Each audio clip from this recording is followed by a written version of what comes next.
Hey, how's it going, guys? Well, welcome back to another Cool Tool Tuesday. So this one's going to be a little bit different.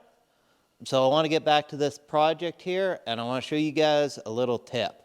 Like most of you guys, I did the whole YouTube University before getting back to this truck, or before doing the body work on this truck. And what a lot of guys were saying when you're doing mountain body panels and that kind of stuff, to tack them in, to test fit them.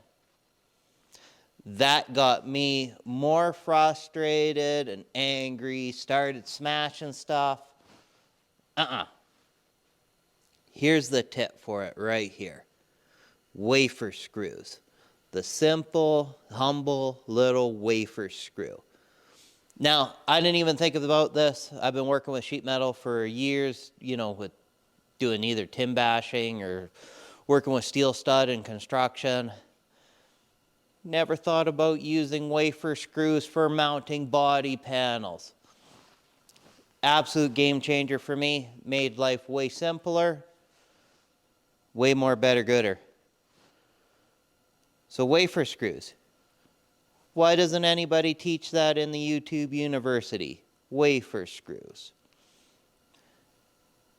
Anyways, guys, thanks for watching, following along. Catch you guys later.